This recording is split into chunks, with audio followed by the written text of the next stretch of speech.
आज के डिजिटल युग में जहां बैंकिंग सेवाएं हमारे दैनिक जिंदगी का हिस्सा बन चुकी हैं, वहीं इन सेवाओं का उपयोग करने के लिए ग्राहकों को कई बार जटिल प्रक्रियाओं का सामना करना पड़ता है। इनमें सबसे ज्यादा उल्लेखनीय प्रक्रिया है केवाईसी यानी नो योर कस्टमर। भारतीय रिजर्व बैंक ने अब इस प्रक्रिया को आसान और ग्राहकों के अनुकूल बनाने की दिशा में एक महत्वपूर्ण कदम उठाया है। आरबीआई ने एक ड्राफ्ट सर्कुलर जारी किया है जिसमें केवाईसी को अपडेट करने और नए ग्राहकों को जोड़ने की प्रक्रिया को आसान बनाने के लिए कई महत्वपूर्ण प्रस्ताव दिए गए हैं। सबसे पहला प्रस्ताव है सेल्फ डिक्लेरेशन। यदि ग्राहक की केवाईसी जानकारी में कोई बदलाव नहीं हुआ है या सिर्फ पता बदला गया है तो उसे सिर्फ एक स्वघोषणा पत्र यानी कि सेल्फ डिक्लेरेशन देना होगा, जिसमें लिखा होगा कि मेरी केवाईसी जानकारी में कोई बदलाव नहीं है या सिर्फ पता बदला है। इसे दोबारा वही दस्तावेज जमा करने की जरूरत नहीं पड़ेगी। दूसरा प्रस्ताव है डिजिटल माध्यम से केवाईसी अपडेट करना।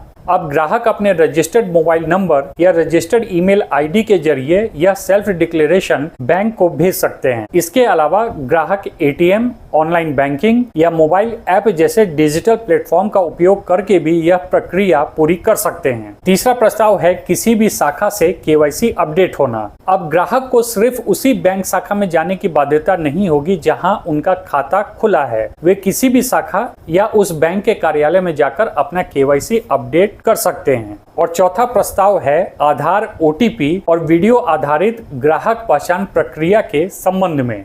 आरबीआई ने आधार, ओटीपी आधारित ई-केवाईसी और वीडियो आधारित ग्राहक पहचान प्रक्रिया को भी केवाईसी अपडेट के लिए मान्यता दे दी है। इससे दूर दराज क्षेत्रों के लोग भी आसानी से केवाईसी करवा सकेंगे। आरबीआई ने बताया कि उसे ग्राहकों से शिकायतें मिल रही थी कि उन्हें बार बार वही दस्तावेज जमा करने को कहा जाता है जो उन्होंने पहले भी जमा किया है। इससे न केवल ग्राहक असंतुष्ट होते हैं बल्कि बैंकों पर भी अतिरिक्त दबाव पड़ता है। इसके अलावा कई खातों में केवाईसी अपडेट न होने के कारण उन्हें अस्थायी रूप से बंद भी करना पड़ रहा था, जिससे कि डीबीटी जैसे सरकारी लाभ समय पर नहीं मिल पाते थे और गरीबों और वंचित वर्ग पर इसका सीधा असर पड़ता था। इन प्रस्तावों के लागू होने से ग्राहकों को यही फायदा मिलेगा कि उन्हें बार बार दस्तावेज जमा नहीं करने पड़ेंगे। इसके अलावा डिजिटल और स्वचालित प्रक्रिया से समय और संसाधन की भी बचत होगी और बुजुर्गों, ग्रामीणों और दिव्यांग व्यक्तियों को सहूलियत होगी। और जहां तक बात रही बैंक की, तो बैंकों पर भी